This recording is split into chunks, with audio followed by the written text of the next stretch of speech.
Olá, boa tarde, Maria. Tudo bem com você? Olha só, Maria, estamos começando aí o segundo trimestre, tá bom? Tivemos ali já terminado o primeiro trimestre e agora a gente vai começar o segundo com conteúdos novos, com situações novas, com experiências novas, com aprendizados novos, tá legal?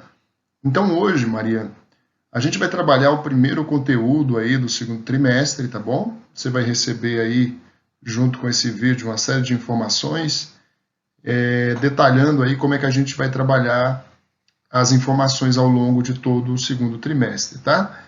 E hoje a gente vai trabalhar um conteúdo bem tranquilo, bem interessante, que tem uma relevância social muito grande, que você percebe esse conteúdo quando, por exemplo, você vai ler uma notícia, até mesmo você no seu dia a dia deve usar palavras, né, que são originárias de outras línguas, principalmente do inglês, e você acaba falando essas palavras, e essas palavras vão com o tempo se tornando quase que naturais ao nosso idioma, no caso a língua portuguesa. Por exemplo, é muito comum os jovens hoje utilizarem palavras como youtuber, gamer, né, que são palavras que não são portuguesas, mas que vieram para o nosso idioma e que já foram incorporadas. Né? Como é que a gente chama isso? Qual o nome disso, desse fenômeno linguístico?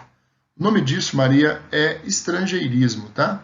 Então a gente vai trabalhar hoje um pouquinho de variações linguísticas e o conteúdo específico dessas variações é aquilo que nós denominamos de estrangeirismo, tá bom? Então eu tenho aqui algumas situações bem tranquilas para a gente comentar nos próximos slides.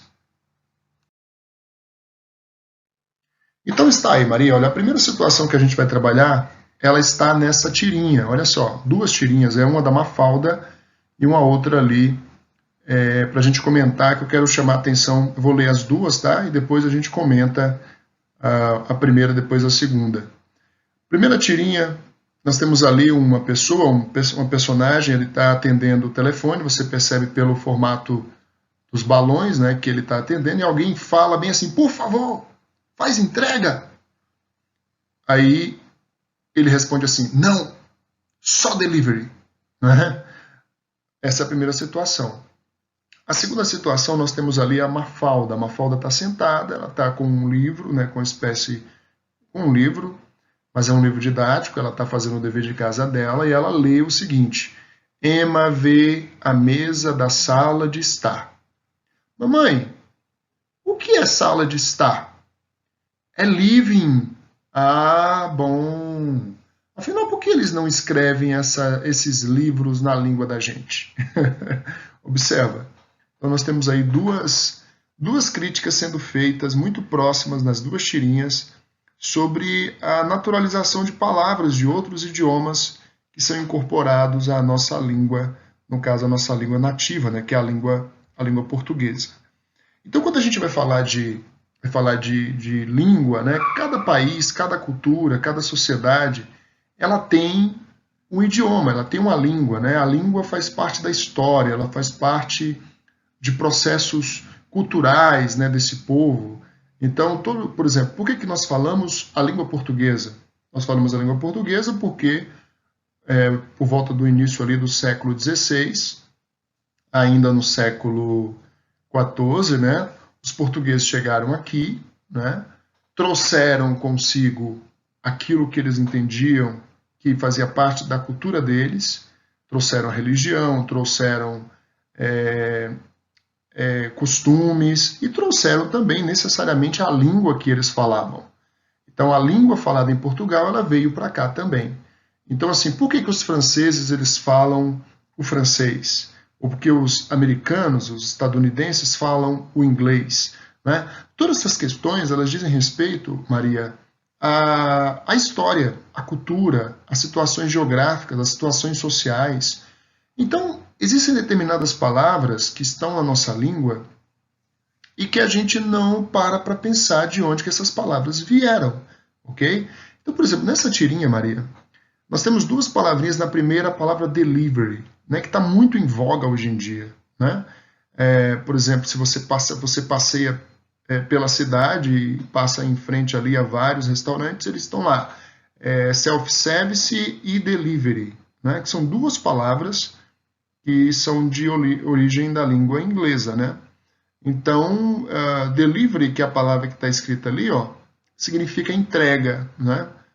Traduzindo literalmente, significa entrega. Observa a situação.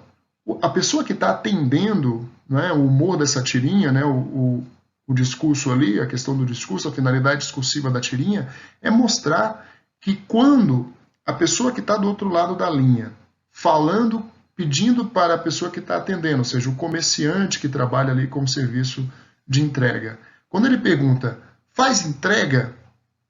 Ele fala bem assim, não, porque as pessoas não utilizam esse tipo, muitas vezes as pessoas mais falam delivery do que falam entrega, né? Então, justamente uma crítica que está sendo feita nessa tirinha, ou seja, os termos que são trazidos de fora, eles são mais usados do que os próprios termos próprios da língua portuguesa, tá bom? A gente não vai entrar aqui em detalhes de questão de crítica, mas é isso que está sendo apontado aí nessa tirinha. Então, a primeira palavrinha que nós temos aí, Maria, é justamente a palavra delivery, né, que apareceu aqui, ó. A segunda tirinha a gente leu, aparece uma crítica muito parecida com a primeira. Observa, a Mafalda está ali lendo e ela encontra a seguinte palavra, a seguinte expressão, sala de estar. Mafalda é uma criança de 6 anos. Ela não sabe, ou ela não sabia, o significado da palavra sala de estar. Aí ela pergunta para a mãe, mamãe, o que é sala de estar? Aí a mamãe responde de longe, é living. Aí ela fala, ah, bom, tá certo. E aí ela fala bem assim, a reflexão final dela, um tanto quanto irritada, olha aqui o rosto da Mafalda, ela fala bem assim, afinal, por que eles não escrevem esses livros na língua da gente?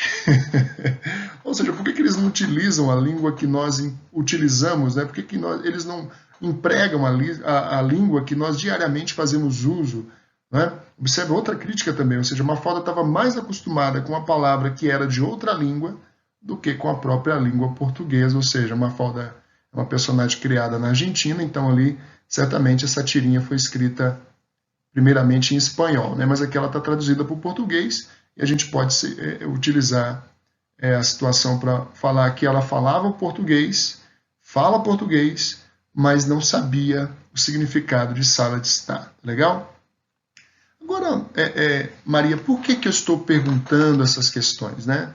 Por que eu estou perguntando essas questões? Ó, minha interrogação ficou belíssima, né? Eu estou perguntando essas questões, Maria, porque a língua é uma questão que faz parte da nossa vida. Nós a utilizamos o tempo todo. E a língua, Maria, ela é dinâmica, ela é viva, né? Ela está em constante processo de transformação. As palavras, elas não existem, mas em determinado momento algumas pessoas passam a utilizar essas palavras, né? A própria sociedade, ela é responsável e protagonista pelo uso dessas palavras, e aí com o tempo essas palavras podem ser incorporadas, né? Então, por exemplo, a palavra celular, certamente, eu não fiz nenhuma pesquisa para falar isso, tá? Mas se você talvez voltasse aí, lá no início do século XX, a palavra celular talvez ela não existisse, né? Alguém criou esse nome, essa palavra celular, e hoje em dia é uma palavra muito comum utilizada entre nós, tá? Então, determinadas palavras, elas não existiam em determinado momento, mas graças a essa questão que é típica e própria das línguas, essas palavras acabam sendo incorporadas ao nosso idioma. Tá bom? Então, vamos passar aqui para o próximo slide, para a gente comentar mais algumas questões. Olha aqui, olha só, Maria. Deu uma pequena travadinha aqui, mas vai continuar, tá? Neste slide, Maria, nós temos aí a seguinte situação. Aqui nós temos a definição do que é um estrangeirismo, tá? O estrangeirismo, ele é, por definição, o uso de palavra, expressão ou construção estrangeira. Ou seja, daí vem a ideia de estrangeirismo, ou seja, o que é algo estrangeiro? É aquilo que vem de fora, né? Aquilo que não existe inicialmente aqui dentro, originalmente aqui dentro, mas é trazido de fora, é incorporado, tá bom? Ou seja, é importado de outro lugar. Então, assim, ao longo da história, as línguas elas sempre empregaram determinadas palavras de outras línguas, né? E geralmente são palavras do país ou da sociedade ou do povo que naquele momento tem um certo predomínio cultural em relação aos outros países. Por exemplo, no final do século XIX, início do século XX, o país que tinha uma grande força cultural era a França. Então, muitas palavras que existem na nossa língua, né, foram trazidas para cá do francês. Por exemplo, a palavra abajur, não é? A palavra shampoo, são palavras do idioma francês que foram trazidas, né, para cá. Agora, em pleno século XXI e desde a segunda metade do século XX, os Estados Unidos eles são considerados aí, né, e não precisa nem questionar isso, a potência econômica, a potência militar e a potência cultural do mundo. Então eles exportam aquilo que é próprio deles, eles exportam as músicas, né, as músicas que escutamos, a maior parte delas vem lá dos Estados Unidos. Eles exportam os filmes, eles exportam as séries, eles exportam a culinária, eles exportam a forma de vestir, né? Então eles exportam muitas coisas para os outros países. É a forma que eles têm de dominar o mundo. Eles dominam por meio da cultura, né? E com isso é inevitável que, apesar de o idioma inglês não ser de origem dos Estados Unidos, né? É de origem inglesa lá da Inglaterra, mas mesmo assim, como eles falam inglês, eles estão aí exportando o tempo todo algumas palavras para o mundo. No final dos anos 90, Maria, é interessante que termos relacionados à informática, né, passaram a tomar conta da vida das pessoas. Por que isso? Porque houve ali um salto, houve uma revolução da informação por meio da internet. E aí, palavras como deletar, né, a gente até criou um verbo, né? Eu deleto, tu deletas, mas a palavra inicial era delete, do inglês, né? Ou outras expressões da informática que passaram também a fazer parte da nossa vida. Então, estrangeirismo, para resumir isso aqui, para não ficar muito demorado, Maria, é uma palavra que não existe na língua nativa e essa palavra ela é incorporada, tá bom? São empréstimos que são feitos. Sabe quando você fala bem assim, eu não tenho aqui a palavra, deixa eu pegar ali da outra língua e trazer para cá. A gente tem uma quantidade enorme de palavras que foram usadas de outras línguas. Até mesmo aqui no Brasil, por exemplo, se você pegar, tem muitas palavras de origem indígena que nós trouxemos, que já estavam aqui, né, que foram incorporados à língua portuguesa, né? Por exemplo, a palavra Pacaembu, né, Aembi, Ibirapuera, né? Algumas cidades também que têm nomes indígenas, alguns estados brasileiros que têm nomes indígenas, por exemplo, Paraná, Pernambuco, Pará, são todos nomes indígenas, Ceará, né? São todos nomes indígenas, são palavras que foram colocadas na nossa língua, tá? São chamados estrangeirismos, porque não eram próprias da língua portuguesa. Então aqui, por exemplo, quando ele fala bem assim, são palavras que são tomadas de empréstimo, nós temos aqui 4 palavrinhas, né, que são de origem da língua inglesa, ó, poster, né, pub, surf e best-seller. Se eu utilizar qualquer uma dessas palavras aqui, pelo uso, né, a pessoa pode nem ter estudado inglês, Maria, mas ela vai saber o significado disso aqui. Por exemplo, poster, você sabe o que é, pub, você sabe o que é, surf, você sabe o que é, e best-seller também, as pessoas sabem o que é, ok? Uma também muito comum que as pessoas utilizam quando elas vão, por exemplo, ao shopping, é isso aqui, ó, off, né? É muito comum as lojas colocarem essa palavrinha aqui e todo mundo sabe o que significa, tá? Então, o estrangeirismo é esse termo trazido de outro lugar e incorporado à língua nativa, tá? Por exemplo, A palavra pizza é um estrangeirismo, ou seja, um italianismo, que não tem tradução para o português. Inclusive, a palavra já faz parte do nosso vocabulário, tá? Houve um gramático, um estudioso, né, que ele tentou escrever a palavra aportuguesando, né? As pessoas falariam mais ou menos assim, ó, pizza. Olha só, a tentativa de aportuguesar a palavra. Mas ninguém vai escrever assim. Você pode até pronunciar, né, pizza, mas ninguém vai escrever desse jeito a palavra pizza, porque todo mundo conhece a forma italianizada da palavra pizza, tá? Então não existe uma palavra equivalente para a nossa língua portuguesa para essa palavra de origem italiana, né? Então a gente usa conforme na língua italiana. Isso também é um estrangeirismo, tá, Maria? Vamos avançar um pouquinho. E aí, Maria, só para a gente continuar aqui, a gente ir para o final, é interessante que o estrangeirismo refere-se ao uso de termos estrangeiros não existentes na língua nativa, como eu falei para você. E aí nós temos, por exemplo, a palavra xerox, nós temos a palavra shopping, a palavra self-service. Aí você fala, eu acho que eu já deixei isso claro para você já deve ter percebido, mas o estrangeirismo ele não é somente de origem inglesa, tá? Qualquer língua que do mundo que você tem uma palavra que seja trazida para cá, para a nossa língua, isso vai ser considerado um estrangeirismo. Ou assim também como lá no inglês, né?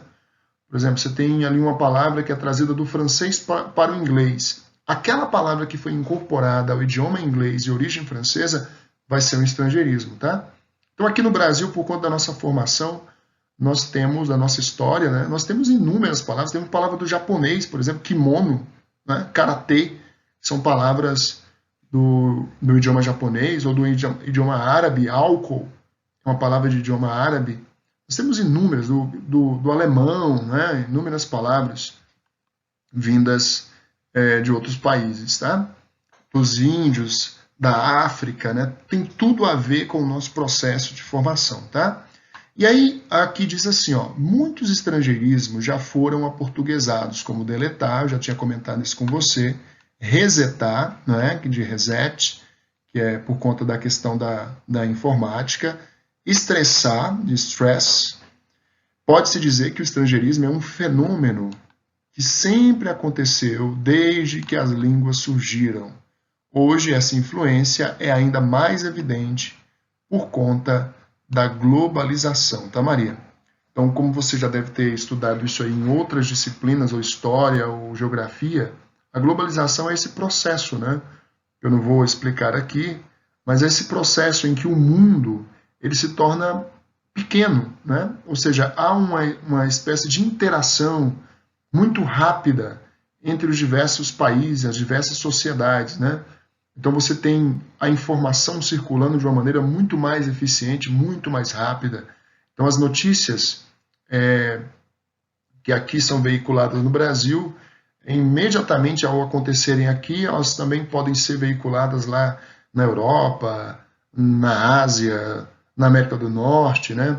Os costumes que aqui são desenvolvidos, lá também podem ser desenvolvidos, ou seja, há uma interação, o mundo se tornou uma espécie de tribo, uma espécie de aldeia, né, com a globalização. Então você tem ali alguns costumes que são colocados de maneira muito mais tranquila do que aconteciam, por exemplo, há 500 anos atrás, né? Embora alguns teóricos venham a falar que a globalização ela sempre existiu na história da humanidade, mas da forma como nós vivemos hoje, a globalização é um processo dinâmico, ativo, constante, né? Porque assim o mundo todo ele se conecta. Só um exemplo para você perceber o coronavírus, né? O coronavírus ele começou ali, os primeiros focos foram identificados na China no final de dezembro de 2019 e de repente o mundo todo começou a passar a sofrer com o vírus de maneira tal que os países inteiros, os mais de 200 países que existem no mundo, todos eles sofreram de alguma forma com o coronavírus, né? Somente países muito fechados, muito isolados, talvez não tenham tido esse surto tão avassalador quanto outros países aí mais conhecidos, né? Mas é impressionante para mostrar para você como é que Uma pessoa está aqui, de repente ela está ali, não é? As variantes do coronavírus, por exemplo, elas circulam de maneira muito rápida, porque as pessoas circulam de maneira muito rápida. As mercadorias, as informações, as pessoas, elas não têm fronteiras mais hoje em dia. Então, com isso, é natural que as palavras também, que as informações também, elas ganhem esse dinamismo, tá, Maria? E aí, para a gente caminhar aqui, Maria, para o último slide, né? Eu vou finalizar aqui falando para você de 3 questões que são importantes quando a gente menciona a ideia de estrangeirismo. Tá? Diz aqui, ó, há 3 tipos de estrangeirismos no português do Brasil. O decalque, tá bom? Que é quando uma palavra ou expressão estrangeira é traduzida, né, como supermercado, cachorro-quente, cartão de crédito. Então, algumas palavras elas foram traduzidas para o nosso idioma. Né? Um cachorro-quente é uma palavra que veio do hot dog. Né? A gente tanto usa hot dog quanto cachorro-quente. Né? Então, quando a gente traduz a palavra, a gente fala do bicicleta, por exemplo, né? Bike, bicicleta. Isso é um decalque, tá? Você tem adaptação, né? Que é quando uma palavra ou expressão estrangeira é ajustada à fonética e à ortografia brasileira, né? Então você tem ali, por exemplo, algumas palavras que são trazidas do idioma, de outro idioma, por exemplo, a palavra shampoo, né? Shampoo originalmente é escrita de uma forma, mas quando a gente vai escrever aqui no Brasil, a gente escreve shampoo, se eu não estou enganado, dessa forma aqui, Maria, ó. Shampoo é escrito assim, né? Mas a palavra original ela não é escrita dessa forma, tá bom? Então, é uma adaptação, tá bom? Isso é uma adaptação que é feita. Então, nós temos trem, do inglês train, club, club, drink, né? Aí vem drink, go, go, né? Que sofreram ali algumas transformações para se tornarem outras palavras em nosso idioma. Isso é uma adaptação. E a última é simplesmente a incorporação, que é quando você pega a palavra do jeito que ela é. Né? Eu já dei alguns exemplos, por exemplo, best-seller, né? Plus size, office boy, hardware, software, e você pega essa palavra e incorpora automaticamente do jeito que a palavra é ao nosso idioma. Por exemplo, a palavra off, ela é uma incorporação, né? Então, assim, a palavra do jeito que ela está no inglês, ela vem para a nossa língua e fica do jeito que é na outra língua. Então, isso é chamado de incorporação, tá? Maria, esse assunto é bastante tranquilo, tá bom? Vai ser o primeiro conteúdo aí que a gente vai trabalhar para nossa organização aí do segundo trimestre. Eu vou para o próximo slide, que eu tenho alguma coisa para explicar lá, tá bom? E a gente finaliza. Então, aqui, como você está vendo, tem uma atividade para você fazer aqui no último slide, tá bom? Essa atividade, ela diz respeito ao que está lá no Português Linguagens, tá bom? Você vai achar que é muita atividade, mas não é muita atividade. Você pode colocar somente a resposta aí no seu caderno, você não precisa colocar o comando da questão, então fica bem tranquilo. Aí depois, na próxima semana, você vai fazer um teste, tá bom? E eu vou mandar também a resolução dessas questões em outro momento para você verificar aquilo que você respondeu. Mas eu tenho certeza, Maria, que você não vai ter nenhuma dificuldade com esse conteúdo, porque é um conteúdo muito tranquilo, muito evidente, e certamente você vai entender sem maiores problemas. Qualquer coisa é só chamar que nós estaremos aqui, tá bom? Um grande abraço, Maria. Até a próxima.